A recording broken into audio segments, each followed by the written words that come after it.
Hello and welcome to today's ASAE Lunch Learning Series. Today's session is Omni-Channel Marketing, how to layer your channels to increase leads. It's my pleasure to introduce our speaker for today, Chief Marketing Officer for HighRoad Solution, Suzanne Carowin. Suzanne, the floor is all yours. All right, thanks, Natalie. Welcome, everybody, to today's session. We're going to talk about a concept that's really often bandied about the marketing world as kind of a new buzzword, and that is omni-channel marketing and why people are moving to this buzzword, if you will, to be able to do lead creation and to be able to do a better job in producing results.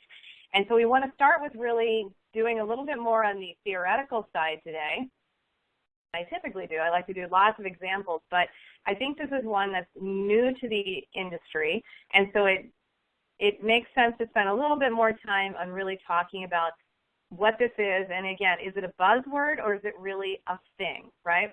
So there's a lot of new things coming out to the association market, and you're probably getting, I don't know, called, emailed, et cetera, about, let's say, marketing automation. And is marketing automation really different than email automation, right? What are these real differences?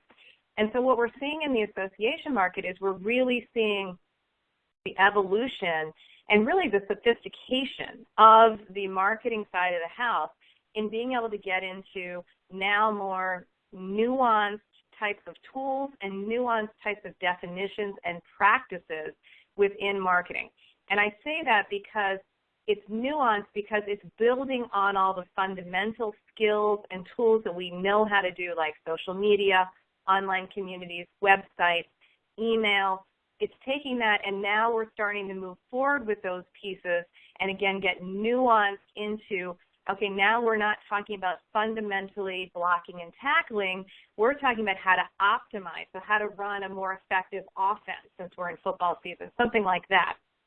So we're going beyond the basics now, and you're watching, from our standpoint at HighRoad in serving the association community, we're watching in full color perspective how many organizations are like, okay, you know what?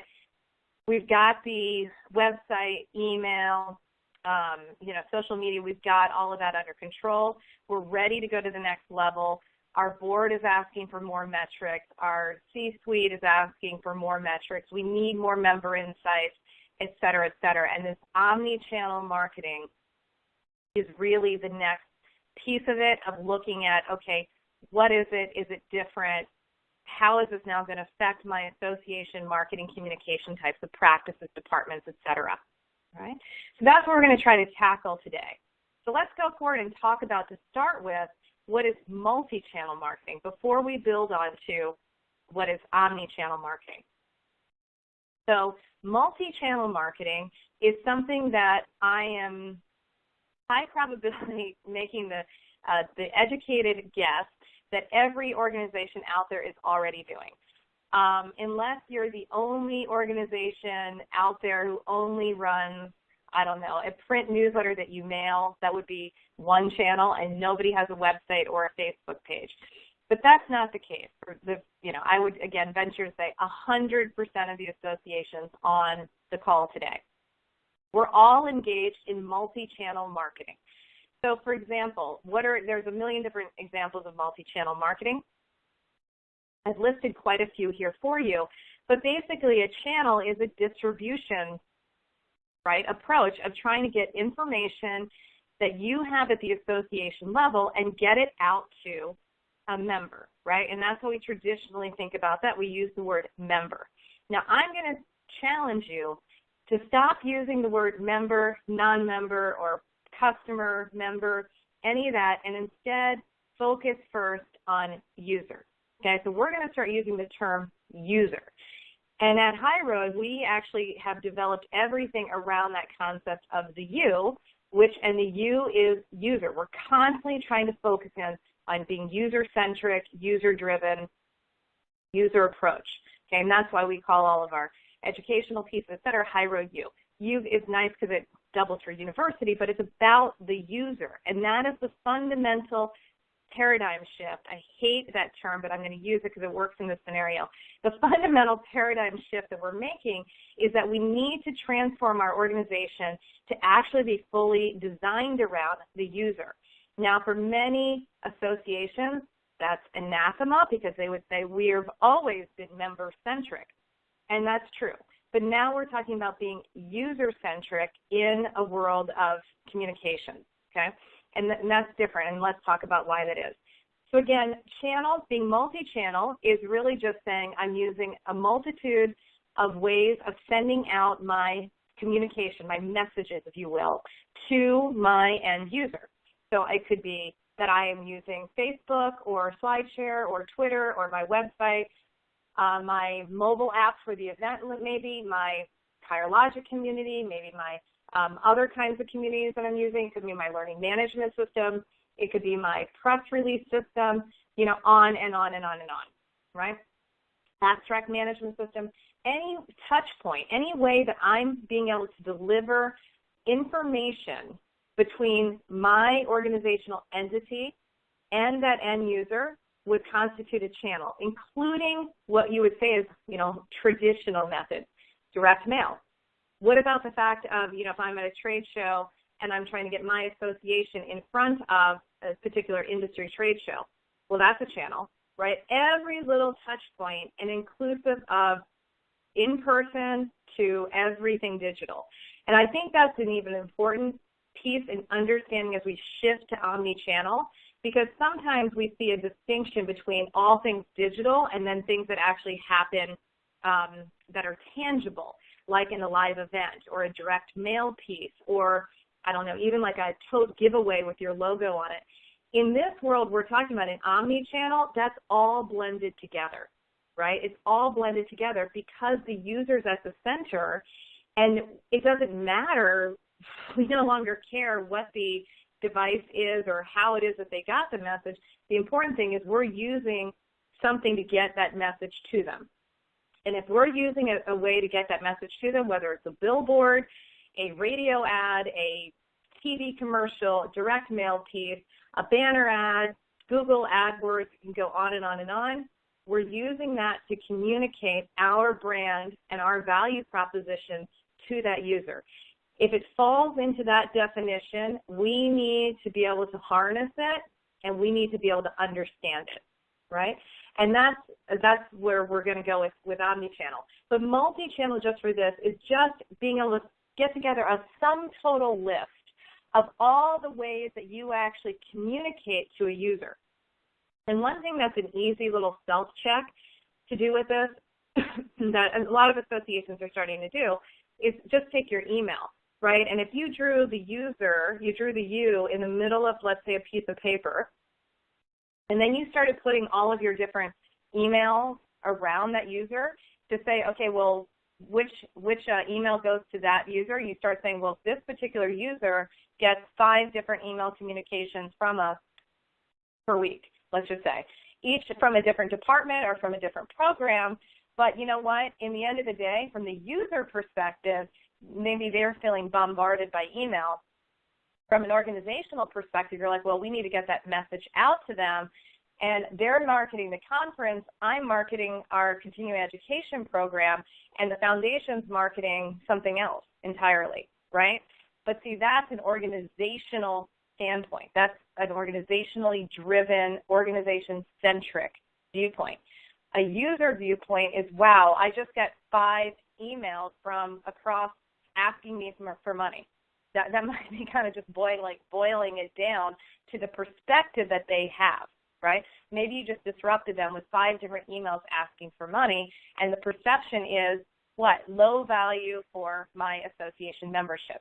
And that kind of thinking or analysis is really becoming quite popular as we start to shift.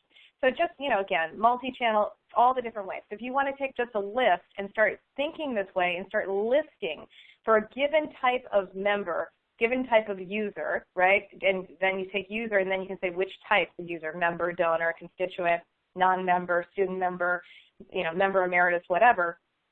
Start thinking about, okay, well, where are all the places that you're actually trying to get messages in front of them, right? What are all the vehicles, the information vehicles you're using? All right, well, that seems great. I mean, look, this is wonderful. We started to put out YouTube videos. We're using text messaging campaigns. We've got direct mail happening. We have program brochures. You can get on your mobile device if there's a conference. We've got all these different ways. And one of the kind of things we struggle with in the association world is we have so many different ways, right? And for the marketing communication team, that's a tough one because now we're expected to operate effectively in this world that has everything is additive. Like nothing went away. Maybe fax. Maybe fax broadcasting has dropped off our radar and we no longer use that. So listen, we still have some clients on fax, so I know it's out there. But the point is that most of those channels, we just keep adding to them, and it doesn't go away. Like here comes Pinterest, here comes Snapchat, here comes Instagram. What do we do with them? How do we make them effective, et cetera? Now, one of the pieces here that causes us to have even more and why something else other than multi-channel is coming to fruition is that multi-channel, by definition, is operational in viewpoint. It is distinct ways of kind of looking at, I sent messages on Facebook, what did I get out of it? I sent messages on Twitter, what did I get out of it? I sent email, what did I get out of it? And everything is disparate. It's all discrete types of push of information through one channel. Yes, I'm using multiple channels, but the channels are not inherently tied together in any sort of meaningful way that I can come up with a conclusion of how did this affect my end user, right? And I often utilize this analogy to make it. Sometimes this stuff is a little too out there and esoteric. I often use this analogy. The healthcare industry went through the same movement about 10 years ago when they started moving to comprehensive care, right? So let's take a cancer patient. And really probably the roots are more like 20 years ago. I think it really kind of got into real execution about 10 years ago. So let's take a patient who's just been diagnosed with cancer. This patient, one person, right, oftentimes it used to be that you would have a surgeon, you would have your oncologist, you might have a radiologist, maybe you get nutritional support. You might have to have a physical therapist depending on, what the operation entailed, et cetera. But I already just named off like 5 different providers, right? And what used to happen is that one patient had to now be the person to communicate back to the provider what the other providers are saying about them, right? So like you're getting conflicting meds, you're getting conflicting instructions, you're getting conflicting, all appointments, scheduling, and everything else. And the patient is getting sick in trying to keep up with what their actual plan is supposed to be, right? So someone very smart said, you know what, that's not good for the patient, okay? We're trying to heal the patient. We're trying to take care of the patient. We're trying to support their wellness and their health. Okay, same analogy as you as the association, right? You as the association, you're trying to take care of the well-being, the health, the ability for that user, that member, let's talk about a member now, to flourish. Within a membership commitment, within that relationship, absolutely, your mission is you want them to thrive.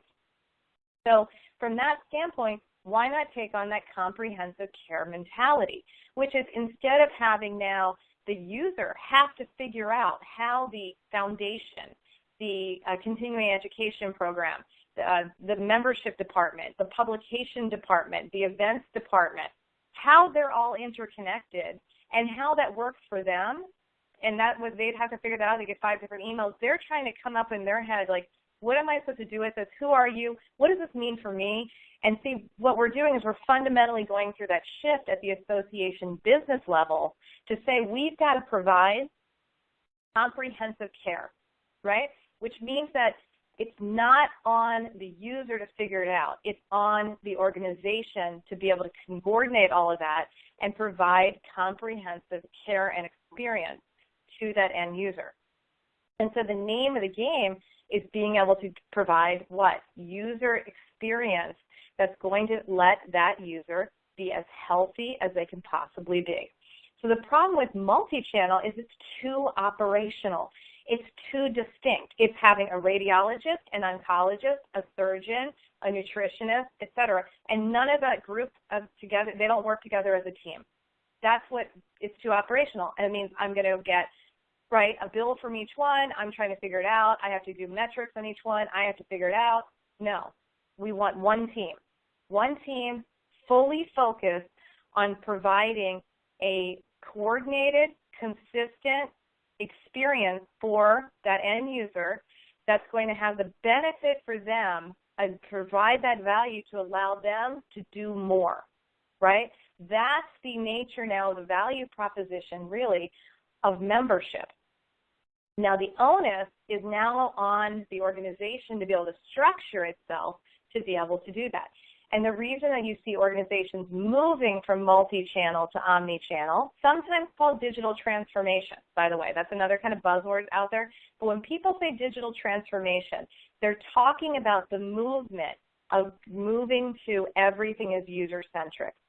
The issues there and why operational is a problem is because, again, just to reiterate, it doesn't explain to us how these channels are connected. So if they're getting a message through Twitter and Facebook and the website and email, what does that mean to us? Did it result in the event registration, right? How many touch points did it take them to get to the actual registration, right? How do we know how these things are affecting them? Is it too much? Is it too much to have YouTube and Instagram and Facebook and our website and then see us in person, right? So it doesn't really get to the heart of the question of if our premise is to treat them in a comprehensive care modality, and are we being successful, okay? And then it also doesn't really help us, right, in understanding how we're going to now go forward and treat them. One of the issues with multi-channel, aside from being operational, is it's all retrospective, right? I can measure, I sent out 10,000 emails, I had a 10% open rate, I had a 0.7% click-through rate. Okay, so that's good to know, definitely important, better than not knowing, but what do we do with that now, right? How do we implement, and measure so that we can understand, again, that user? What are we going to do with it? Now we want to have a multitude of touch points. Just like if I'm caring for that cancer patient, I need the input, right? I'm going to have a comprehensive care manager. I'm getting the input from the radiologist, input from the oncologist, input from the surgeon, input from the nutritionist, etc. Maybe a psychologist is on board, and I'm going to get some input, and I'm going to come up with a comprehensive plan that answers the question, what do we do next, right? Because that's where we need to get. We don't want to constantly be looking in the rearview mirror. What we want to do is start getting predictive. So we're getting and amassing all this data from the channels. We need it all consolidated so we can answer the question, now what, right? Because I can sit there and post all day to Twitter, and that's one of the reasons that the C-suite, boards, et cetera, they have frustrations over things like social media or some of the other aspects of digital, et cetera, because it doesn't seem to really answer the question about now what and what did it get us, right? And that's some of the frustrations and certainly the pressures that many of the organizations in the ASAE community are under to be able to answer effectively to the stewards of the organization who are, have the budget control, et cetera, okay, what is actually helping it? How are we actually moving the business forward? What do we need to know in order to move forward? And what you're seeing is that people are saying, okay, what we need is something different. And that's definitely the rise of Omni-Channel. Now, I came across this graphic, which I think just does such a great job. So if you're just listening, look up at the screen for just a sec.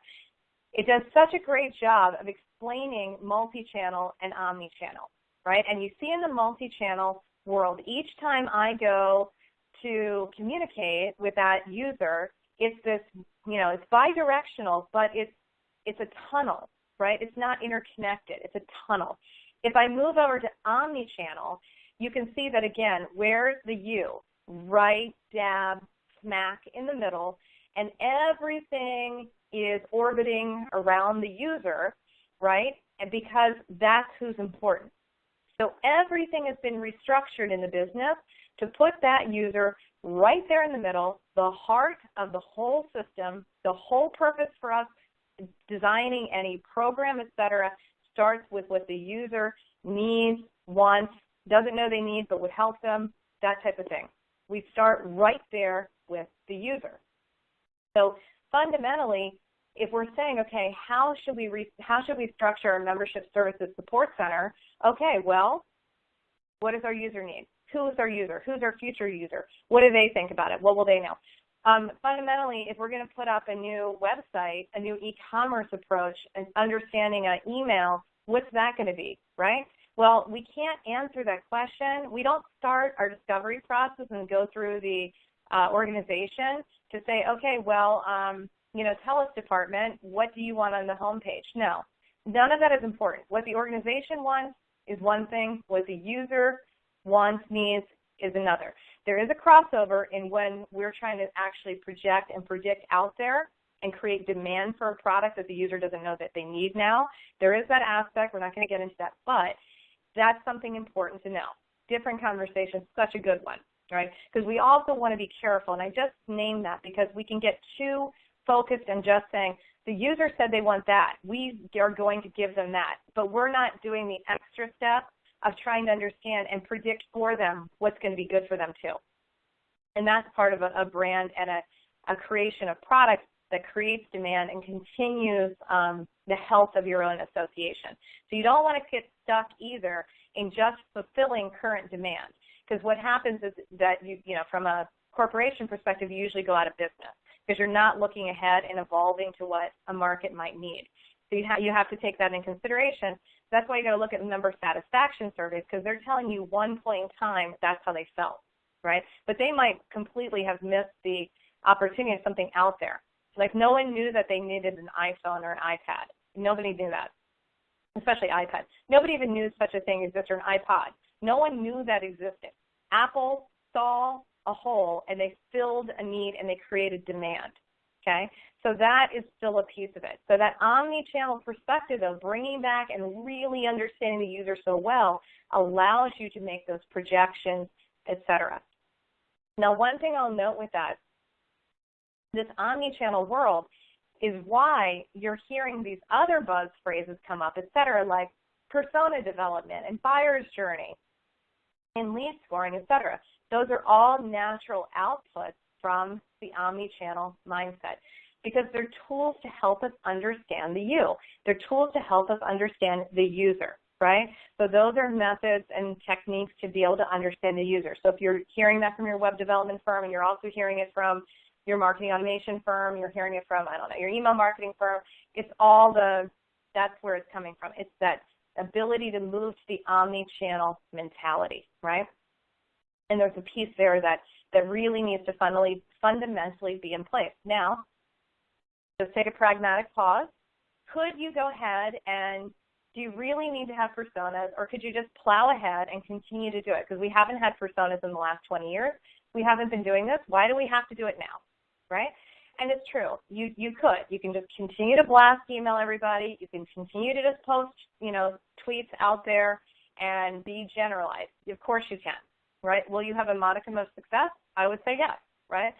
But if what you're really trying to do is move to an area and you really take seriously the comprehensive care mentality and the being able to make a member flourish within the walls of your, of your membership, that's when you see the organization say, we got to do something else, right? Because what we're doing is kind of like, it's not as good, it's not the highest quality, it's not what it could be, right? There's different ways we can do this now. So why would we not want to elevate and go to that next level? And that's where you're seeing, again, that progression of going into more nuanced ways of doing things. So what is omni-channel kind of in a nutshell? I pulled out this definition from Marketo, and Marketo is a big marketing automation platform that we work with. And I put down the link as well because it's just a great article. It gives you kind of like 7 tips of what omni-channel is. So I highly recommend that one. But it really, at the end of the day, omni-channel is, again, it's a mindset shift, right? So regardless, again, of where the user is encountering your messages. You have thought that through, and it's a seamless experience, right? So you've thought through what is already going to happen, and you've taken care of in a comprehensive care way to let that user be nurtured and be cared for and be provided for, regardless of how they're deciding to interact with your organization. So whether that is, live, virtual, with an email, within a banner ad, within a partner, whatever it might be, that you not only have plans for that, for them to flow through, right, to get to your products and services, that whole process that they take, that is the buyer's journey, that's what that's called. You've not only planned for it, but hopefully you're actually in a place where you can measure it.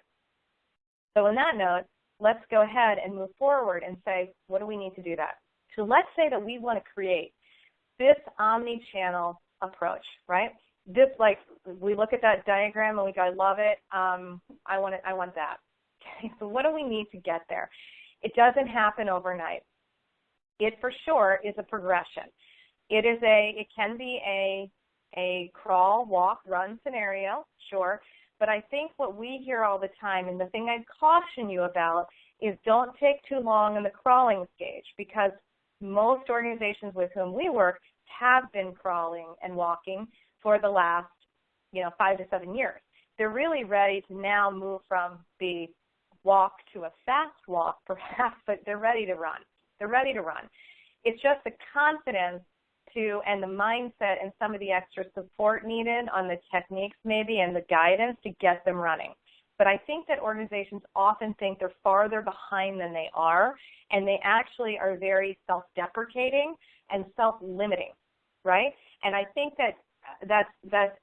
we see that all the time. We do a lot in change management and working with organizations to understand the strengths they already have in their skill sets of their staff, in the tools that they have, et cetera.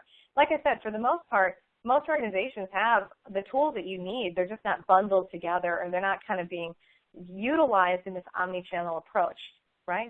But there's so much there. I just hate when I see organizations devalue and undervalue themselves, and I think we have a bit of an identity crisis and self-esteem crisis in the association world that I'd like to see us change, and we come from a place of strength instead of a place of constant apology. Like, we're not there yet. We can't do it. One day, we'd like to, but we're, I don't know. It's like that, right? No, let's take it. Let's own it. We can do this. What do we need to do it? Okay. I've come up with 5 things you need to move to an omni-channel kind of piece. This is the ideal set. Like I said, you're going to flip the switch and you're there tomorrow? No. But could you put in things today to be able to do this? And like I said, half the battle is mindset. Once you get the mindset, and we call it crossing over, once you have an organization that has that eureka moment and they start thinking this way, it's not a tool problem anymore. Sure, having a great set of tools is awesome. I'd always want to upgrade to, hey, if you can have the best of, for anything you're doing. I want Snap-on tools. I want Viking range. I mean, I always want the best of the best if I could get it, right? But it doesn't mean you have to. It doesn't stop you. Don't get stopped because you don't have the right tools or you don't have the best of breed tools. This is not a tools, software, technology situation anymore. This is a mindset situation. We can all change our mindset quickly. Once we get that, how we utilize the tools, and a lot of the tools out there we're talking about, let's just take digital, a lot of them are free, so there should be nothing stopping you. It's how you employ them. That's what's really changed. How do we employ the tools that we either already have, right, or things that are out there that are free? So what do we need to get to that omni-channel mindset, right, to really be kicking as an omni-channel user-centric organization? All right. Certainly, the number one thing that helps, I've seen organizations still don't have, they're dragging their executives along with them, and they're doing like a lead from the middle type of approach where they've got some strong vice presidents, et cetera, who are leading the charge, and they're bringing the CEO, et cetera, along. Certainly, it helps to have top-down buy-in and understanding. When you get a CEO, an executive director, the board, and they've had that crossover and they have that eureka moment and they're like, this is what we have to do, how fast change can happen is startling. right? And I think from our perspective, we see it all the time. One of the big trends in the association market is how much churn there is, how much movement of people, of the workforce, and people leaving and leaving and moving to different organizations, people leaving the association market, flood of people coming from for-profit into the association market, lots of people retiring and leaving the CEO, executive director role and getting a whole new set of management come in, seeing mass firings and just overhaul. The boards remove somebody and they put in a whole new set of people. We're seeing all sorts of workforce changing, right? As organization after organization struggle and set on a course to get to a new way of working, this omni-channel approach. So if you see that and you see that top-down piece of it, again, how quickly the organization can evolve to this omni-channel it's amazing, right? We also see that, again, like I said, we see a lot of the leads from the middle. It's slower, without a doubt. It's slower. So something to think about of, are your executives, is your board, are they up to speed on these concepts? Are they bought into what's actually happening? Are they really paying attention to what these changes that are going on? And then what can you do to help educate them, right? What are the tools that ASAE has that you could utilize for them to get that education, for them to get that thought leadership, right? To be able to hear what's happening and that this is something that's happening over and over and over in the association world. So that's certainly a huge help. At some point, you do have to have it because your C-level is going to be the people to sign off on, on these initiatives and things like that. Okay, second thing is we need cooperative departments, right? The silo thing, there's no place for it in the omni-channel world, right? So also what we're seeing all the time is that if you have people in charge of departments and they are silo keepers, they are isolationist strategy people, they will not last long in this world because it is absolutely the opposite of what you need to have now, right? When you see big divides between IT and marketing like we see all the time, or events are off there on their own island, right? Or somebody's doing something over on continuing education, but they're their own thing, right? That kind of thing is problematic because it doesn't work in this environment where the user is the one important, and the only way I'm going to give comprehensive care if I understand how that user is now interacting, let's just take with email, between the event piece, the continuing education, the membership piece, et cetera. Okay? That all has to be orchestrated so that it's a nice flow and all dovetail together for the user. So we're going to have it. Everybody's got to get behind the concept of the U, right? And there must be both incentives and repercussions in place to stay on the U. That's important. That means that I can't be a department head and I'm getting incentivized to just put butts in seats at any cost, right? So I'm allowed to say, I'm just going to go out and blast everybody with email. As long as I get butts in seats, I'm safe, right? Because we're not looking at how you're degrading perhaps the user experience, and then you're pulling down maybe how that user is considering the value of their membership because they feel like they just got sold to for 6 weeks about early bird special, okay? So there has to be both incentives for having a user and what those metrics are for saying we did a good job of providing comprehensive care, like a health measure, right, across departmentally.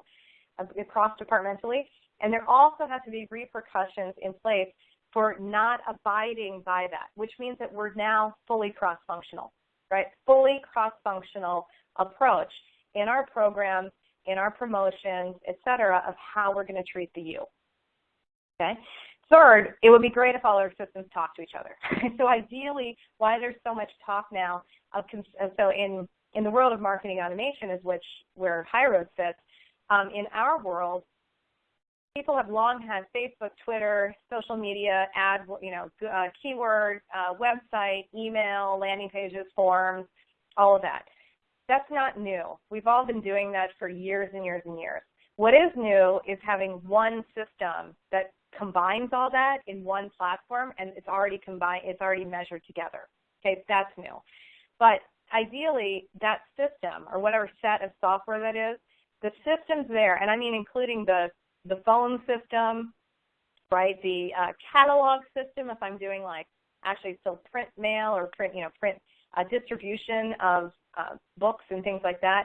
All of those fulfillment systems, voice systems, my web systems, my anything on the digital side, wouldn't it be great if they're all combined? So at the end of the day, when I look at my graphic here and I look at that user in the middle, I have one profile that tells me every way and every time and how and when of touch points along the way that user had with my organizational brand.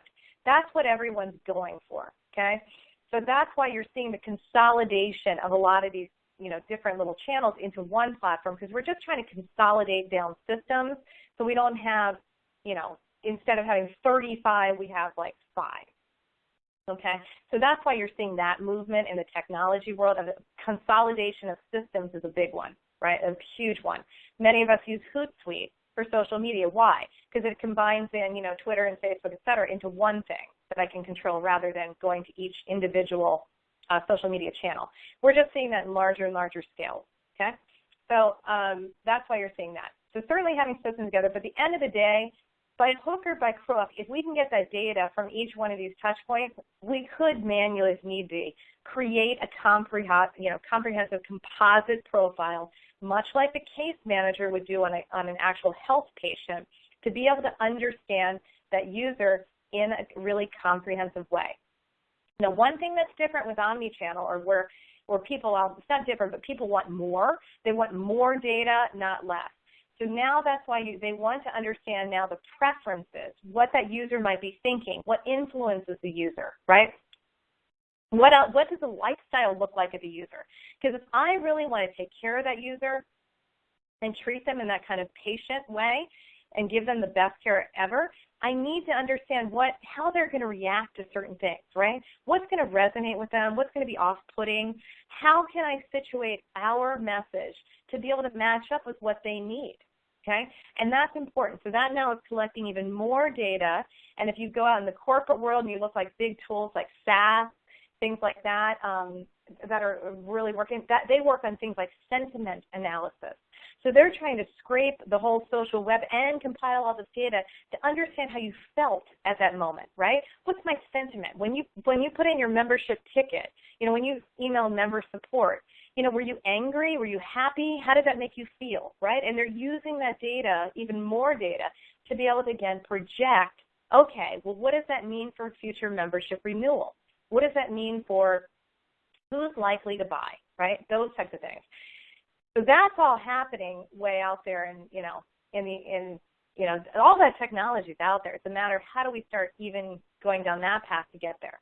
But the point is that systems that talk to each other where we can get some sort of composite profile is important. Because the reason you're seeing marketing automation or things like that come to fruition is it's faster in getting to the composite profile. Because at the end of the day, I'm trying to get to 4 and 5. I'm trying to get to 4 and 5. I'm trying to get a deep understanding of the user so I can do that, sending the right message at the right time. And more importantly, I'm trying to get the knowledge and the agility to be able to predict what I should do in the future. I've got to be able to measure it. So if I'm spending all of my time, like I have a little phrase called life's too short for email marketing. If I'm spending all of my time in creation, production, and distribution, when do I get to 4 and 5? Okay? I don't have any time. That's why we push automation so much. We got to free up your time so you can get to 4 and 5. We got to get to the point in the omni-channel world where we're focused in on a deep understanding of our users and being able to measure what they're now doing so we can predict what we should do in the future. That's that movement, okay? So we can take the same checklist here, and it will be in the slides for you as well. And you can now just take the same checklist and ask the question, okay, with all these things, let me rate my own organization, a little self-assessment. Let me rate myself and see how are we doing, okay? And you can, have that between you, and you can share it with the organization, et cetera, on and on. But you get what I'm saying. And what I was, if you feel like, oh, I'm depressed now, I don't feel like we have this, we hear this all the time, et cetera, don't feel bad because you're not alone. There's a lot of organizations. I mean, we're all struggling. It's not just organizations. We're all struggling with this, right? Everyone's trying to kind of get to this next level. We're all aware we're at an inflection point and we need to evolve, and we're all saying what's going to be right for our organization. So a couple key points to just show that you're not alone is each year, we're in our third year of doing this, HighRoad commissions a State of Digital Marketing and Associations report. And we set out on this journey a couple of years ago to really try with data to benchmark what's happening and are we seeing these shifts, right? So observationally, we're talking to hundreds of association professionals, every year. And we're trying to understand, is this just hearsay? Is it observation? Or can we put real data behind it? So we undertake the survey, and each year the number of participants grows. And the results set are slight, but they are changing. But we like to bring this out because these are hard facts, right? And nobody likes hard facts more than your C-suite and your board.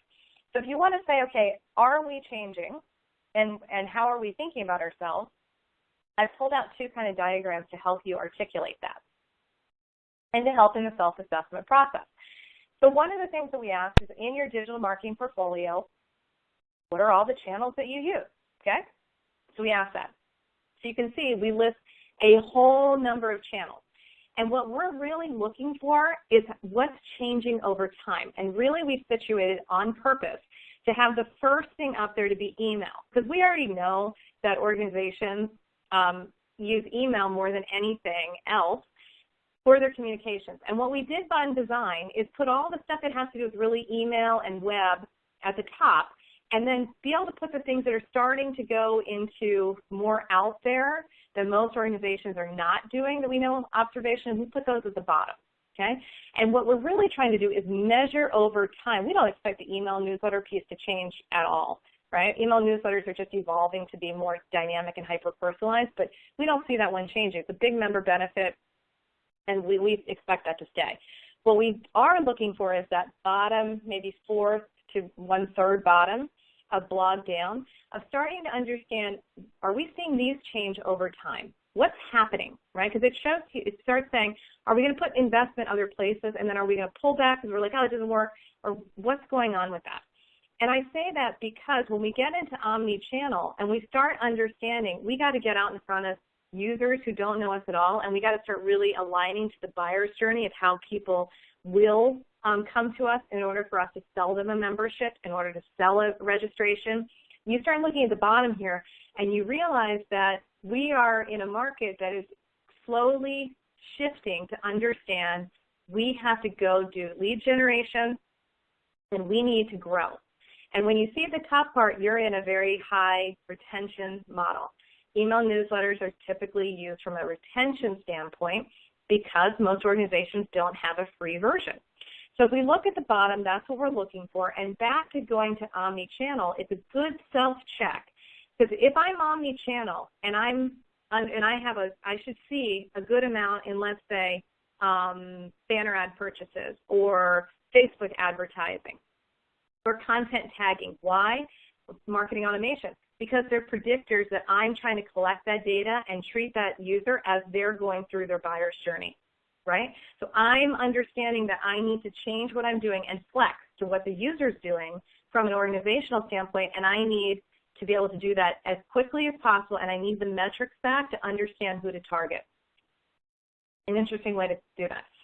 We can ask the same question, and one of the other pieces I pulled out here is just ask, okay, well, what are omni-channel metrics? Okay, so if we take now one of the figure, this is figure 7, on the metrics and analytics piece, and we look at multi-channel metrics versus omni-channel. And here we go. So the first thing by design, we put at the top click-through rates and open rates and page views. Top 3 metrics associations use to try to get some sort of handle on digital and what's happening, okay? So click-through rates, open rates, and page views. Again, that is a closed cycle loop of bringing people back and forth to information, but it's closed. Usually new people are not flowing into that loop. So that's a little bit of a problem.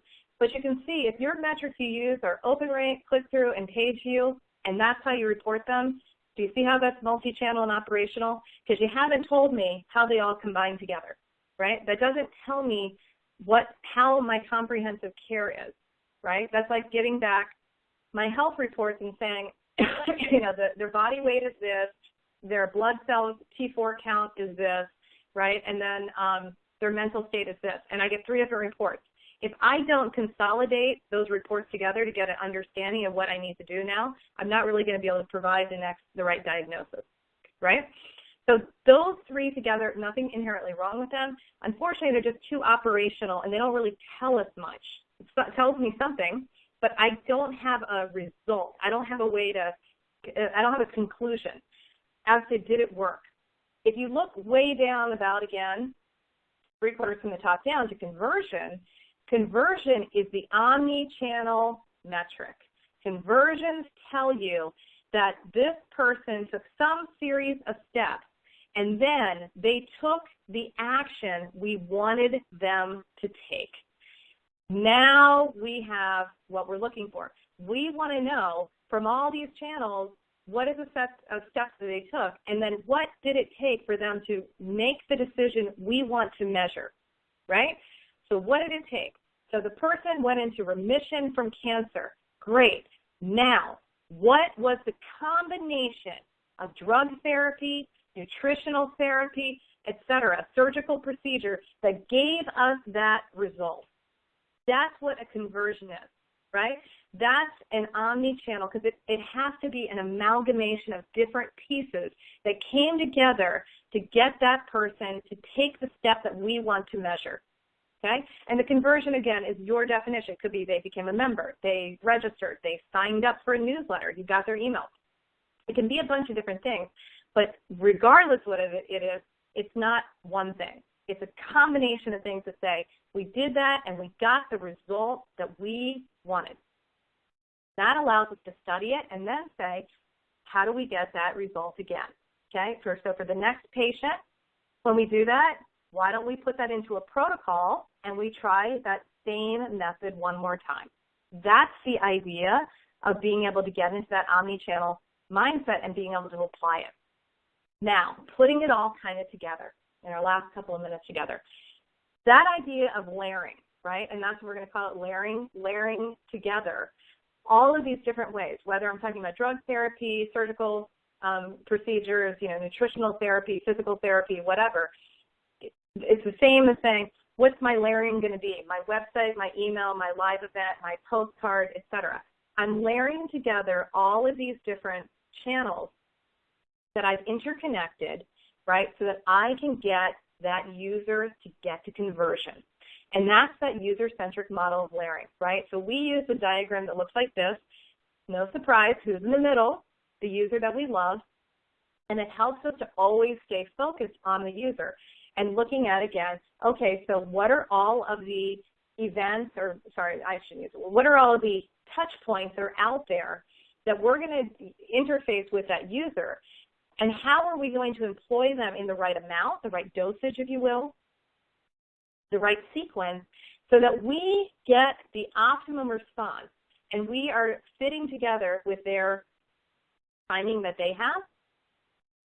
We're being relevant to their needs, their interest areas, their life cycle of where they are maybe in their career, and we're fitting in with their buying behavior, right? We're not guessing. We're asking them to join at the right point for them.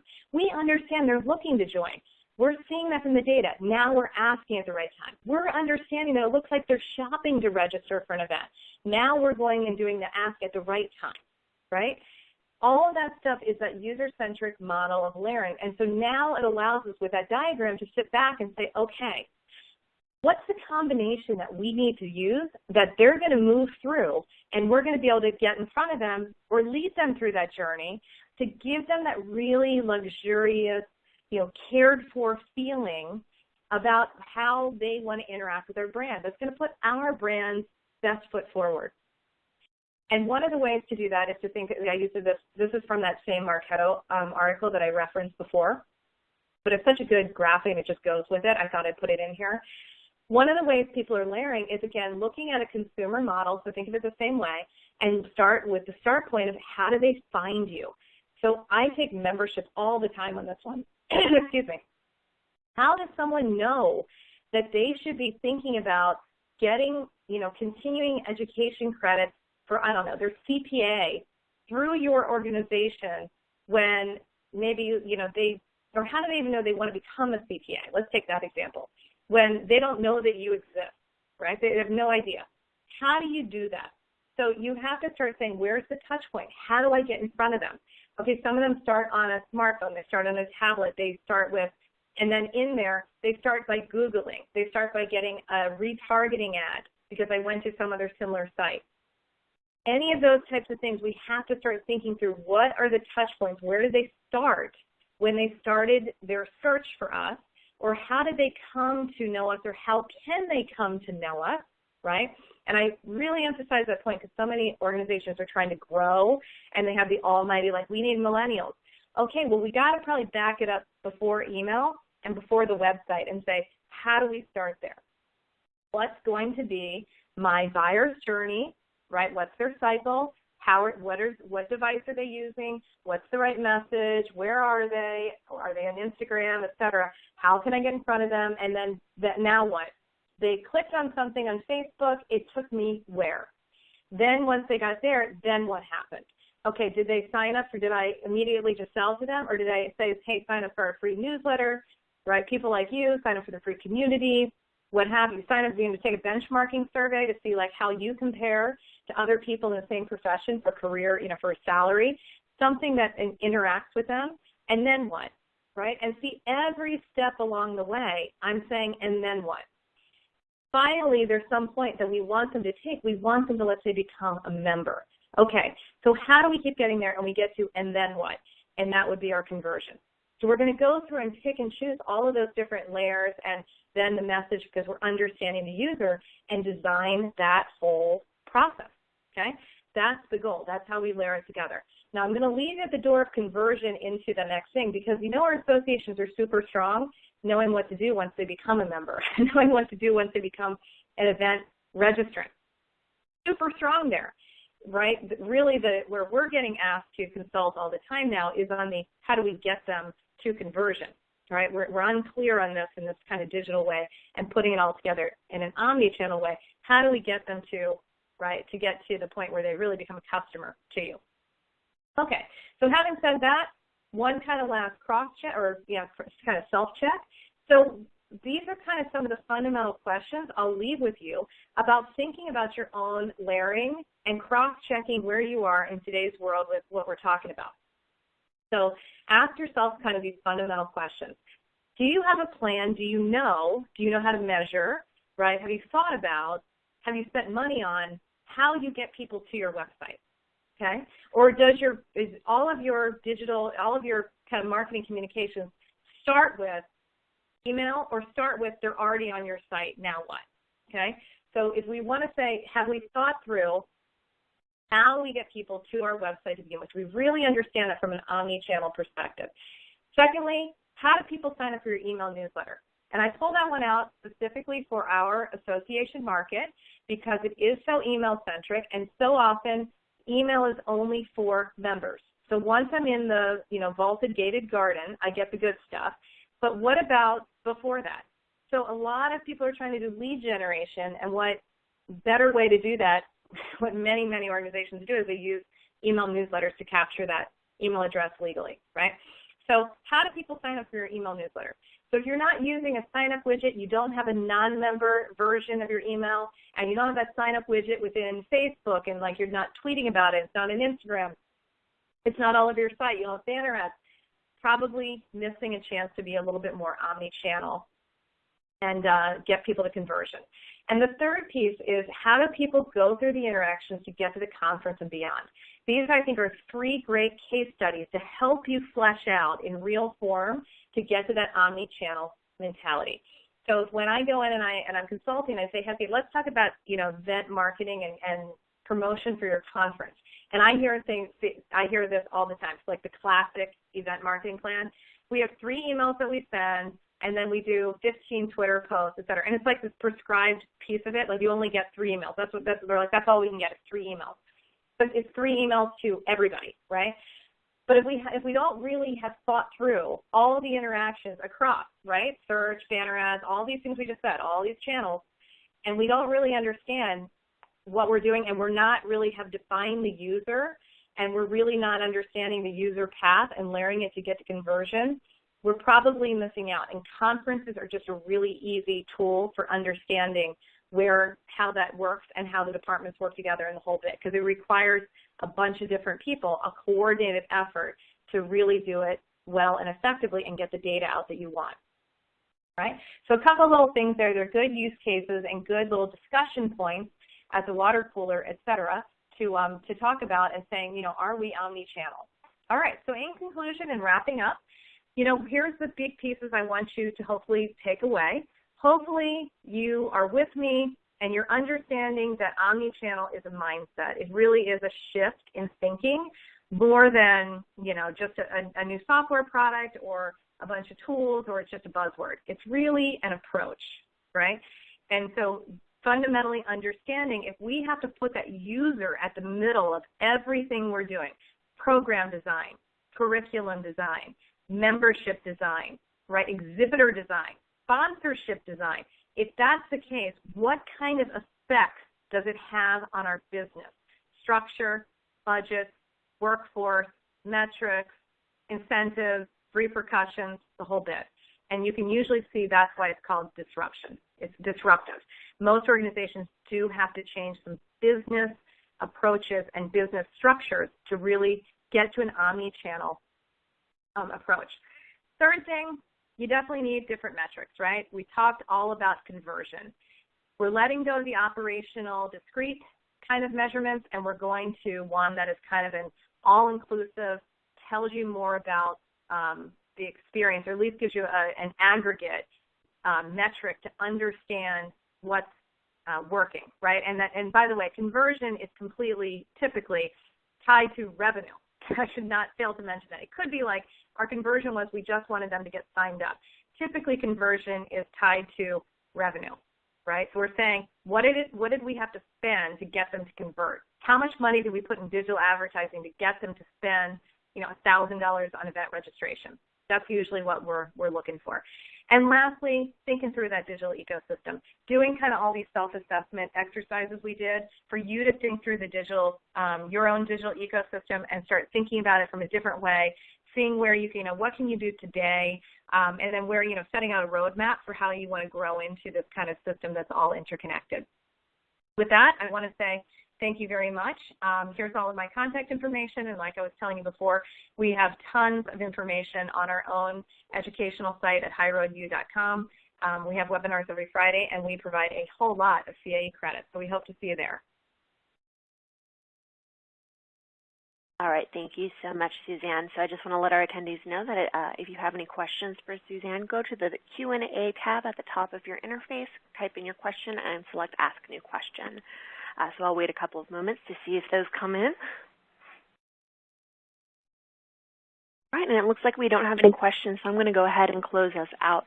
On behalf of ASAE, I'd like to thank all of our attendees for joining us today, as well as Suzanne for her excellent presentation. Before you shut down today, I ask that you take a moment to please take and fill out this brief survey. ASAE does appreciate your feedback in order to help improve future webinars. Again, thank you so much for joining, and we hope you have a wonderful day.